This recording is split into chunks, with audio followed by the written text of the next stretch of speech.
This is America in the Morning from Westwood One. Good morning, I'm John Trout. It's Tuesday, February 10th, 2026. Here's what's coming up on America in the Morning. Jeffrey Epstein's ex-girlfriend has refused to answer questions while appearing via video before a House panel. Sagar Meghani, Washington. As the search for Nancy Guthrie enters its second week, the missing 84-year-old's daughter pleading for her safe return. We believe our mom is still out there. I'm Julie Walker. Bomb threats shut down the schools and disrupt city business across parts of Ohio. I'm Joan Jones. On Wall Street, the Dow hit a new intraday record high yesterday as investors wait for the new job market data. I'm Jessica Ettinger. New body cam footage released in a December shooting at Brown University. I'm Clayton Neville. About 6,000 public school teachers in San Francisco have gone on strike. Promised one thing, offered another. I'm Lisa Dwyer. All ahead on America in the Morning. Former Jeffrey Epstein girlfriend Ghislaine Maxwell appeared before the House Oversight Committee from a prison in Texas. And the only answer she gave to any question was to plead the fifth, an answer that didn't sit well with any member of the panel. Washington correspondent Sagar Meghani reports it was clear to both Democrats and Republicans she was looking for a presidential pardon. Ghislaine Maxwell was once again unrepentant. She was very robotic, and she was not at all remorseful about pleading the fifth today. The attorney for Ms. Maxwell said that she has no indication and would say that neither Presidents Trump or Clinton are culpable for any wrongdoing. This will not stop us, because his co-conspirator decided that she was going to try to play games with us this morning. I got news for you, Miss Maxwell. We're not done. Jeffrey Epstein's ex-girlfriend has refused to answer questions while appearing via video before a House panel. From the federal prison camp where she's serving a sex trafficking sentence, Ghislaine Maxwell pleaded the fifth during what was to be a deposition with Chairman James Comer's House Oversight Committee. As expected, Ghislaine Maxwell took the fifth and refused to answer any questions. This obviously is very disappointing. We had many questions to ask about the crimes she and Epstein committed, as well as questions about potential co-conspirators. Maxwell's trying to have her conviction overturned, and her lawyer says she'd be willing to testify that neither Presidents Trump nor Clinton were culpable for wrongdoing in their relationships with Epstein. If this committee and the American public truly want to hear the unfiltered truth about what happened, there is a straightforward path. Ms. Maxwell is prepared to speak fully and honestly if granted clemency by President Trump. Democrats like Melanie Stansbury say Maxwell's sending a clear signal to the president in hopes he ends her prison term. It is very clear that that is the message that she is trying to send directly to Donald Trump himself. Directly. She is telling Donald Trump through her deposition that she is trying to buy her clemency. Sagar Meghani, Washington. NBC Today show host Savannah Guthrie puts out a new video plea on social media, hoping for the release of her 84-year-old mother, who went missing and is believed to have been kidnapped over a week ago. Correspondent Julie Walker reports. We are at an hour of desperation, and we need your help. As the search for Nancy Guthrie enters its second week, the missing 84-year-old's daughter, Today Show host Savannah Guthrie on Instagram Monday, pleading for her safe return. We believe our mom is still out there. We need your help. Law enforcement is working tirelessly around the clock, trying to bring her home, trying to find her. She was taken and we don't know where. And we need your help.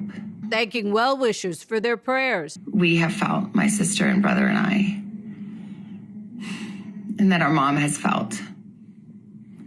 Because we believe that somehow, some way, she is feeling these prayers and that God is lifting her even in this moment and in this darkest place. We believe our mom is still out there. She says law enforcement is working tirelessly but wants the public to help as well. No matter where you are, even if you're far from Tucson, if you see anything, if you hear anything, if there's anything at all that seems strange to you, that you report to law enforcement Over the weekend, she said the family would pay a ransom. Also, investigators were inside daughter Annie Guthrie's home and searching a septic tank behind Nancy Guthrie's house in her Catalina Foothills neighborhood outside Tucson. She was last seen January 31st after family dropped her home. Ransom letters have been sent to media outlets. The FBI is investigating. Guthrie takes what investigators say is life-saving medication, and they can only hope she is still okay. I'm Julie Walker. The top stories of the day are sponsored by Sleep Number. Save on personalized comfort during Sleep Number's President's Day sale. Their best deals are on now. Limited time only at a Sleep Number store or sleepnumber.com. Dozens of bomb threats across the state of Ohio. When America in the Morning returns after these messages.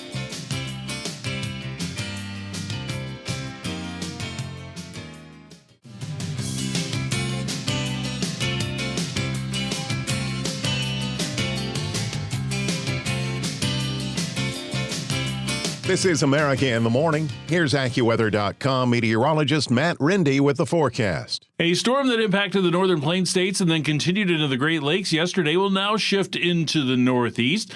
This system will spread light to moderate snow through portions of New York through New England. We are generally looking at 1 to 3 inches of snow through central and northern New York into Massachusetts, Vermont, New Hampshire, and Maine. A few places across the north and in higher elevations especially could see as much as 6 inches. On the southern side of this storm, the associated cold front will extend southwestward and turn a little more active this afternoon with a few rain showers through southern Ohio into western Pennsylvania, and then continuing to the south and east toward Kentucky, and then heading into Virginia at night. Ahead of the front, it will be a little bit warmer for most, especially feeling much better after the recent cold spell.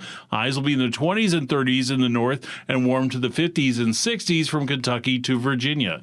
And this is about 10 to 20 degrees warmer than Monday. Looking out west, the recent dry pattern will be breaking down a little with some rain spreading into northern California. We'll have some showers building southward this afternoon.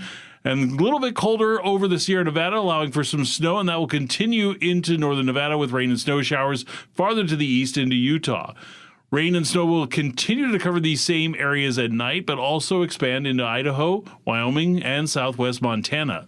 The northwest will be dry with some sunshine and highs in the 40s and 50s. The southwest will also be dry with highs in the 60s, 70s, and 80s. That's the weather across America. Boise, Idaho will have a few more clouds around today with a cooler afternoon and a high of 52. Louisville, Kentucky will have a warmer day with mostly cloudy skies and an afternoon shower and a high of 60. That's the nation's weather. I'm AccuWeather.com meteorologist Matt Rindy. Follow us wherever you get your podcasts. Just search America in the Morning in your favorite listening app.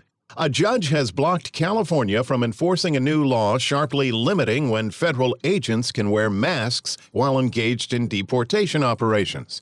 U.S. District Judge Christina Snyder rejected the Trump administration's claim that ICE agents need to wear masks to prevent doxing.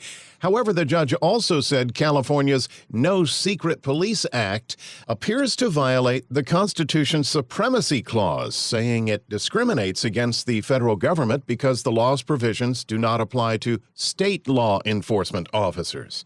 The California Attorney General's office said it will not enforce either law while Snyder is considering the Trump administration's request to block the statutes.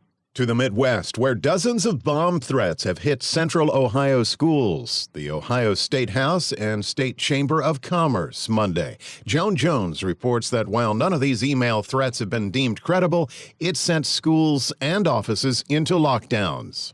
This time, the threat started at a Columbus, Ohio school yesterday morning and spread to 30 other schools. Axios reports the Columbus school's threats didn't mention immigration, quote, in any form, nor Haitians. Columbus police also received email threats against the Chamber of Commerce and the Ohio State House. Law enforcement searched the grounds of both and saw no explosives were found. That's NBC4 reporter Anna Hoffman in Columbus. But in Springfield, reports say the hoax messages and suspicious packages messages did reference Haitians, who make up a sizable portion of the Springfield population.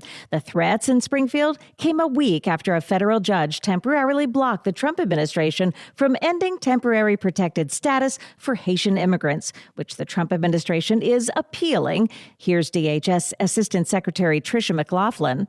It looks like we will be bringing this to the Supreme Court. We believe we will be vindicated. The Springfield schools were closed out of an abundance of caution for Monday. Very, very seriously. This is a despicable act. That is Governor Mike DeWine. Over the weekend, a man from Ohio was arrested for making terroristic threats against Vice President J.D. Vance, saying he would take his M14 automatic gun and kill Vance when he visited his home in Cincinnati. I'm Joan Jones. When we return, with predators lurking, Instagram and Facebook are deemed unsafe. That and more when America in the Morning continues after these messages.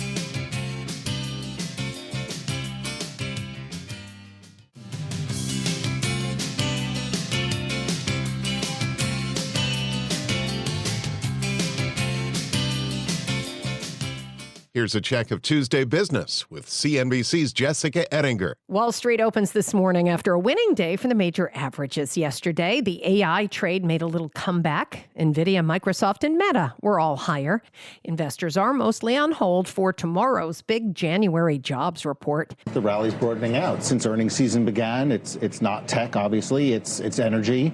It's consumer staples. I think there's question about how sustainable some of this is. Solus Investments' Dan Greenhouse on CNBC. The FDA says Novo Nordisk's TV ad for its Wegovy obesity pill includes false or misleading claims. Phrases in the commercial like live lighter imply greater weight loss than other treatments on the market, and there's no evidence to support that, according to Bloomberg. If the Super Bowl showed anything, it showed America is a gambling nation. Caesars said it had two of the highest bets ever on just the simple coin toss on Sunday. By the way, it was heads, and the payout is very low on that kind of bet. Somebody in Iowa bet $100K on tails. Somebody in Nevada made a $253,000 bet on heads. 103 odds. I mean, who bets more than $250,000 on the chance to win $7,600? And then you lose? Right. CNBC's Contessa Brewer. Instagram and Facebook parent Meta in court over allegations that its platform and apps are dangerous products, similar to the big tobacco lawsuit. The state of New Mexico says Meta's Instagram and other apps are magnets for child sexual predators. Here's that state's Attorney General Raul Torres on CNBC. What we are really alleging is that Meta has created a dangerous product. One of the shocking revelations that was unsealed just on the eve of trial is that one of their own researchers determined that nearly 500,000 cases of child sexual exploitation were occurring on their platforms every day. And what it goes to is this understanding by Meta executives, including Mr. Zuckerberg, that they have created a space for predators to target and exploit children, and then they lied about it. And they are responsible for deceptive conduct and creating a dangerous product. Many of New Mexico's allegations against Meta came from an undercover operation conducted by the AG's office. They created a fake social media profile modeled after a typical 13-year-old girl. Torres previously told CNBC the dummy social media profile was simply inundated with images and targeted solicitations, which, frankly, he said, were shocking. Meta denies the claims. On today's watch list, we get earnings from Coca-Cola. All right, CNBC's Jessica Ettinger. When we return on America in the Morning, California teachers strike after these messages.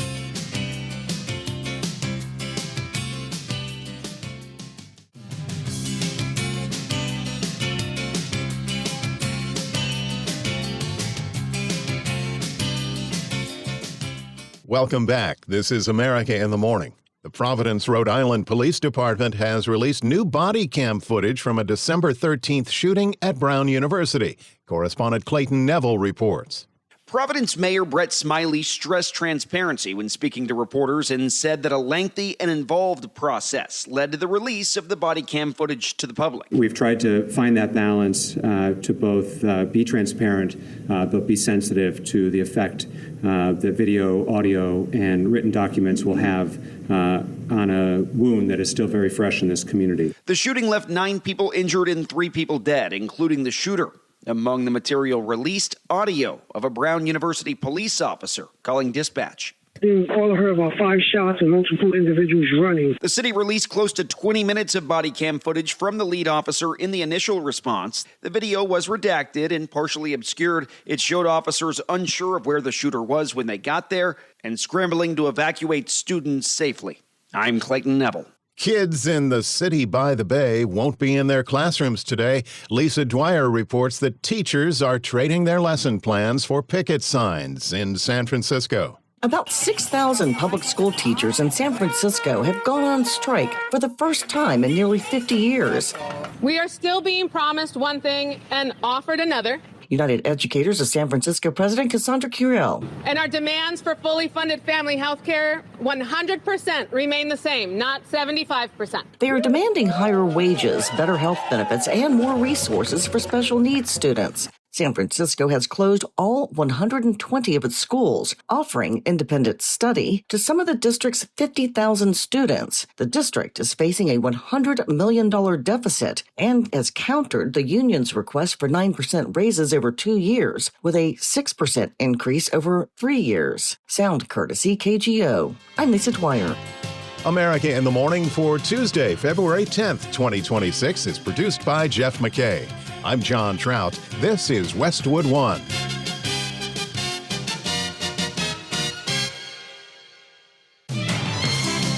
This is America in the Morning from Westwood One. I'm John Trout. Coming up this half hour. Lawmakers react to seeing unredacted Epstein files as some call for the resignation of Commerce Secretary Howard Lutnick. I'm John Stolness in Washington. A government shutdown looms, and Democrats say the ball is still in Republicans' court. I'm Clayton Neville. President Trump's immigration crackdown is taking center stage even at the Winter Olympics. I'm Sagar Meghani. The world's biggest social media companies are facing several landmark trials this year. I'm Haya Panjwani. Starships shifting targets to the moon. I'm the new old tech guy, Chuck Palm. The cause of death of Catherine O'Hara has been revealed. I'm Kevin Carr. Back after these messages.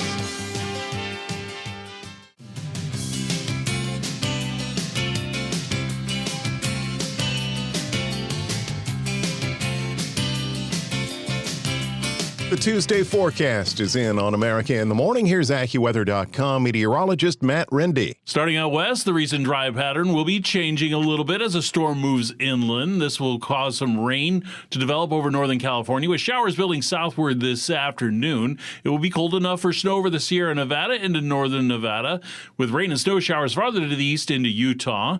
Rain and snow will continue to cover these same areas at night, but also expand into Idaho, Wyoming, and southwest Montana. The northwest will be largely dry with some sunshine. Highs will be in the 40s and 50s. The southwest will also be dry. We'll have highs in the 60s, 70s, and even a few 80s. Another area where showers will increase is over West Texas from a storm in Mexico, and then this will continue to develop north and east at night into Oklahoma, Louisiana, and Arkansas, and then late at night as far east as Georgia. It's going to be comfortable ahead of that with some sunshine and highs largely in the 70s. A storm will shift into the northeast today, producing some light to moderate snow through portions of New York into New England. We're generally looking at 1 to 3 inches through central and northern New York into Massachusetts, Vermont, New Hampshire, and Maine. But a few places across the north and in higher elevations could see as much as 6 inches. On the southern side of the storm, the associated cold front will lead to some showers, especially during the afternoon through parts of southern Ohio into western Pennsylvania, and then continuing into Kentucky. And then we'll continue to shift south and east late in the day and at night toward Virginia. Ahead of the front, it will be a little bit warmer for most, especially in areas where temperatures have had a recent cold spell. Highs will be in the 20s and 30s in the north and warm to the 50s and 60s from Kentucky to Virginia. And this is about 10 to 20 degrees warmer than on Monday. That's the nation's weather. I'm AccuWeather.com meteorologist Matt Rindy. Remember, you can follow us wherever you get your podcasts. Search America in the Morning. in your favorite listening app. Ghislaine Maxwell, in prison on charges she led a child sex ring for years with the disgraced and deceased former financier Jeffrey Epstein, declined to answer lawmakers' questions in a closed virtual hearing on Monday. John Stolnis reports from Washington that some believe her end game is to get clemency and freedom from prison in exchange for telling what she knows. House Oversight Committee Chairman James Comer said he was disappointed Maxwell decided not to provide them more information as lawmakers continued to investigate the Epstein files. This is obviously very disappointing. We had many questions to ask about the crimes she and Epstein committed, as well as questions about potential co-conspirators. Maxwell's lawyer told lawmakers she would waive the fifth if she was given clemency. Comer said the panel will be holding another 5 depositions, with Bill and Hillary Clinton among them. Other lawmakers got a chance to view unredacted files that had previously been redacted. Democratic Congressman Jamie Raskin was among them and noted one instance in which a 2009 email between Epstein and his lawyers made mention of Donald Trump. Epstein's lawyers synopsized and quoted Trump is saying that Jeffrey Epstein was not a member of his club at Mar-a-Lago, but he was a guest at Mar-a-Lago, and he had never been asked to leave. Now, I know it seems to be at odds with some things that President Trump has been saying recently about how he had kicked Jeffrey Epstein out of his club. Nothing in the files so far indicate any wrongdoing from the president. Roughly 3 million documents have been released so far, and Raskin says that's still only half of what's known to exist. I think that the Department of Justice has been in a cover-up mode for many months. In a recent batch of documents, Commerce Secretary Howard Lutnick's name has appeared, reportedly confirming numerous visits to Epstein's island after the time he previously told lawmakers he had ended their friendship. Republican Congressman Thomas Massey told CNN over the weekend Lutnick should resign, a sentiment echoed by Democrat Ro Khanna. I believe that Lutnick, at the very least, needs to be brought before Congress. I think, based on the evidence, he should be out of the cabinet. Attorney General Pam Bondi is slated to go before the House Judiciary Committee for a hearing on Wednesday, with many questions certain to focus on the Epstein files. John Stolnis, Washington. The clock is ticking louder on Capitol Hill to ensure funding for the Department of Homeland Security and avoid another government shutdown. Correspondent Clayton Neville has an update. A Friday deadline looms as lawmakers look to avoid a government shutdown. Democrats are calling for an overhaul of the Department of Homeland Security following deadly confrontations between ICE agents and American citizens in Minnesota. Senate Minority Leader Chuck Schumer said the ball is in Republicans' court to ensure Americans get paid. Our service members overseas could get shut out. That means Americans who have trouble leaving their homes could get shut out. That means rural Americans could be shut out of our democracy. A list of 10 demands by Democrats seemingly non-negotiable and include judicial warrant requirements, no masks, an end to roving patrols that are brutalizing American communities. House Minority Leader Hakeem Jeffries criticizing Republicans' hope to pass the SAVE Act this week and keep the government open. That proposed legislation requires voters to show proof of citizenship. Republicans have adopted voter suppression as an electoral strategy. Senate Majority Leader John Thune addressed concerns about DHS and ICE agents and how the Trump administration will handle those concerns. With the backing of Republicans here in Congress, we'll insist on reforms of its own. I expect that those will include changes aimed at protecting federal law enforcement officers who are increasingly under threat. He also insisted, and I expect that the Trump administration, with the full backing of congressional Republicans, will continue to resist any effort to make it harder for law enforcement to detain and deport dangerous illegal aliens. Thune's hopeful Democrats and Republicans can come to terms on a deal by the end of the week, but senators like Democrat John Fetterman believe a shutdown is likely. I'm Clayton Neville. President Trump has criticized an American Olympian for speaking out against the administration's immigration operations. As Washington correspondent Sagar Meghani reports, freestyle skier Hunter Hess has responded, now proclaiming that he loves America and cannot wait to represent Team USA when his competition begins. President Trump's immigration crackdown is taking center stage even at the Winter Olympics in Italy. This is one of the few things that unites the entire country. As Vice President Vance visited with U.S. Olympians last week in Milan. Everybody is rooting for you guys and everybody's cheering for you. But not necessarily the commander-in-chief, who reacted angrily to comments by American skier Hunter Hess about what's happening at home. It brings up mixed emotions to represent the U.S. right now, I think. It's a little hard. There's obviously a lot going on that I'm not the biggest fan of, and I think a lot of people aren't. The part that set off the president? If it aligns with my moral values, I feel like I'm representing it. Just because I'm wearing the flag doesn't mean I represent everything that's going on in the U.S. President Trump responded on social media by calling Hess a real loser, adding, very hard to root for somebody like this. Hess's fellow athletes jumped to his defense, including two who have dealt with their share of hate. It makes me sad to see that is the headline right now. American-born freestyle skier Eileen Gu was blistered several years ago for deciding to compete for her mother's native China. And as someone who's been caught in the crossfire before, I feel sorry for the athletes. Snowboarder Chloe Kim, a fellow two-time gold medalist, has faced racism as the daughter of South Korean immigrants. She's proud to represent America. The U.S. has given my family and I so much opportunity, but I also think that we are allowed to voice our opinions on what's going on. And remember what the vice president said about unity. And kind of stand up for one another. I'm Sagar Meghani. When we return on America in the Morning, social media goes on trial in California after these messages.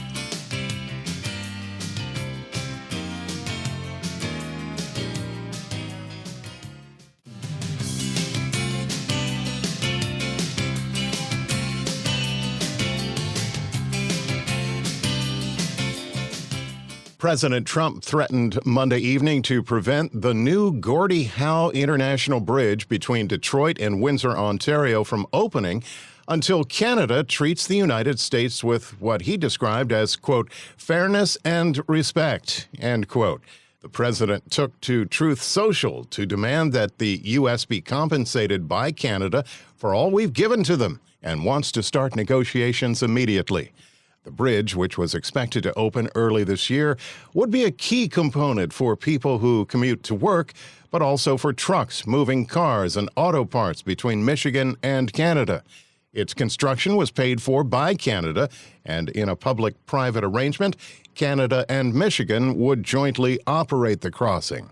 Opening arguments are beginning in a landmark social media addiction trial set in Los Angeles. Correspondent Haya Panjwani reports the trial centers on how the Instagram and YouTube platforms target children.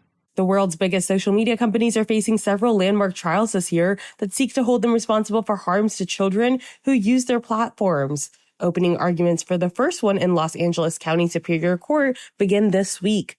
Instagram parent company Meta and Google's YouTube will face claims that their platforms deliberately addict and harm children.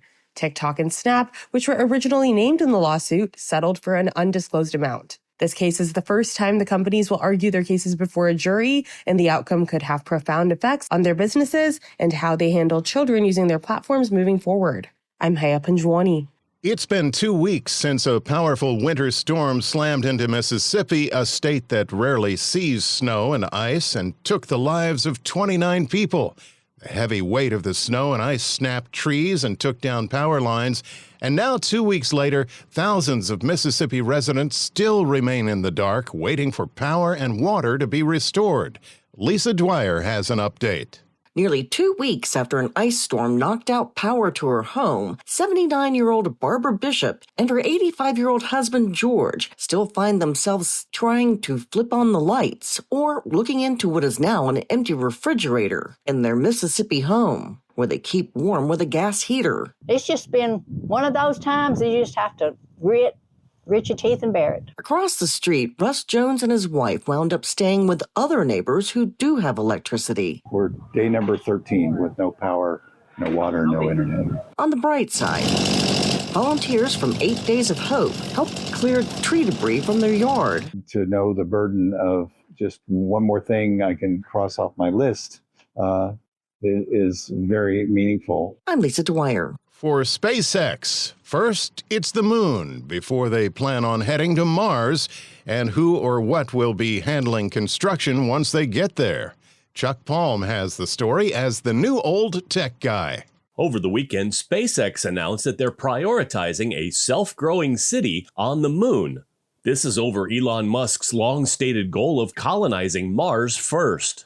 In a post on X, Musk said that the company had already shifted focus because a lunar settlement could become self-sustaining in less than 10 years.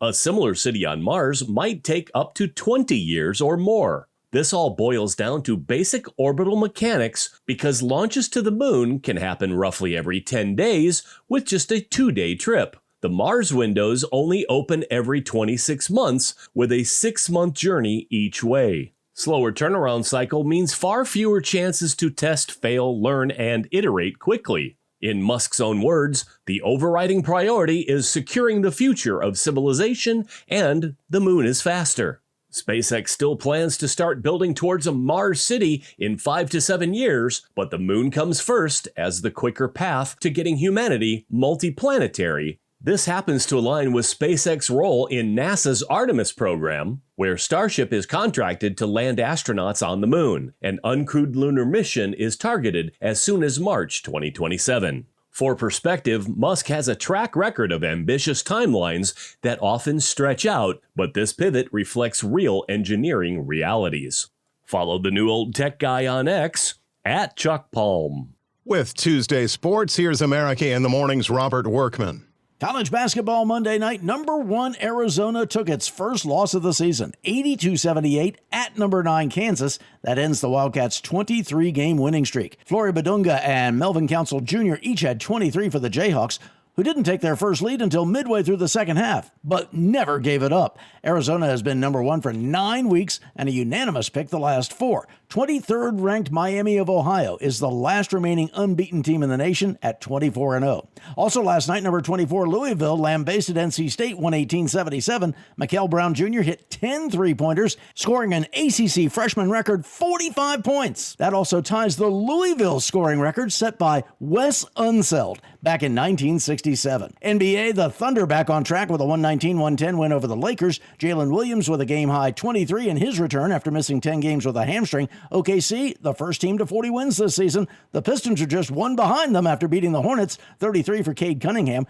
Cavaliers got 32 from Donovan Mitchell, including the go-ahead free throws in the final second to nip the Nuggets. Pelicans pummeled the Kings. That's Sacramento's 13th consecutive loss. Wins for the Warriors, Jazz, Nets, Magic, Timberwolves, and Blazers. At the Winter Olympics, U.S. women's hockey shut out Switzerland to improve to 3-0, heading into today's showdown with Canada. That could be a preview of the gold medal game. U.S. forward Hannah Bilka. The excitement's going to be up, but just trying to stay level and, really just play our game and stick to that. The U.S. assured itself of a medal in the mixed doubles curling. The pair of Corey Dropkin and Corey Tisi ousted host and defending world champion Italy and will take on Sweden for the gold medal today. The last NFL head coaching vacancy officially filled Monday. The Raiders hired Clint Kubiak, fresh off his Super Bowl win as offensive coordinator of the Seahawks. And forget that groundhog, a sure sign of spring. Pitchers and catchers begin to report to spring training in Arizona and Florida. That's Tuesday Sports.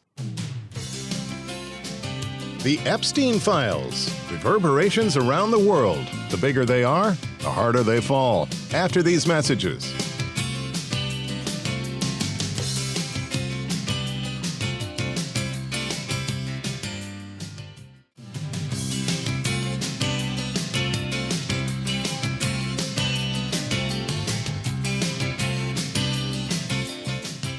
The cause of death for actress Catherine O'Hara has been disclosed.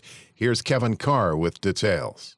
Emmy-winning actress Catherine O'Hara's cause of death was revealed on Monday when the Los Angeles County Medical Examiner's Office released her death certificate. It listed the immediate cause of death as pulmonary embolism, which is a blood clot in the lungs. It also listed rectal cancer, which she had battled secretly as a secondary condition. O'Hara was taken to the hospital on Friday, January 30th with difficulty breathing. The 71-year-old actress was pronounced dead shortly afterwards. At the DGA Awards this weekend, after winning Outstanding Directing for Apple TV's The Studio, Seth Rogen and Evan Goldberg paid tribute to O'Hara, who starred in the show. Heard in this clip from Variety. In that movie, she was yelling, Kevin, Kevin, and on set, she would always be yelling, Evan, Evan, and every time she did it, you were like, it's like Home Alone.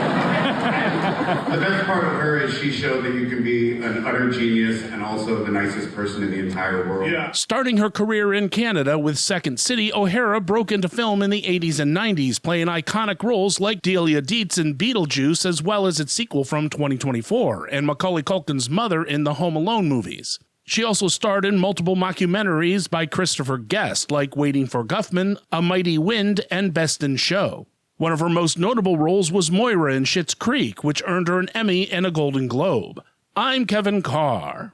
As Congress debates the Epstein files in the U.S., it's far different abroad, where the late sex offenders accused antics reached into the governments of the U.K. and Norway, leading to several high-ranking resignations. Correspondent Lawrence Brooks is following the story. British Prime Minister Keir Starmer's position is hanging by a thread. He's now trying to persuade his Labour Party lawmakers not to kick him out of his job after just a year and a half in office. Starmer's head of communications, Tim Allen, quit on Monday, saying it's to allow a new number 10 team to be built. That's after the Prime Minister lost his Chief of Staff, Morgan McSweeney, on Sunday. The political storm stems from Starmer's decision in 2024 to appoint Peter Mandelson as US Ambassador, despite knowing he had ties to convicted sex offender Jeffrey Epstein. Starmer fired Mandelson in September when emails were published showing that he maintained a friendship with Epstein after the financier's 2008 conviction for sex offences involving a minor. Police are now investigating Mandelson for potential misconduct in public office. A Norwegian ambassador has resigned as she faces scrutiny over her contacts with Jeffrey Epstein. The Foreign Ministry announced Mona Juul's resignation on Sunday evening, days after she was suspended as Norway's ambassador to Jordan. That follows reports that Epstein left the children of Juul and her husband $10 million in a will drawn up shortly before his death by suicide in a New York prison in 2019. Foreign Minister Espen Barth Eide said her contact with a convicted sex offender showed a serious lapse in judgment. Lawrence Brooks, London. That's our show for today, Tuesday, February 10th, 2026. America in the Morning is produced by Jeff McKay. I'm John Trout. This is Westwood One.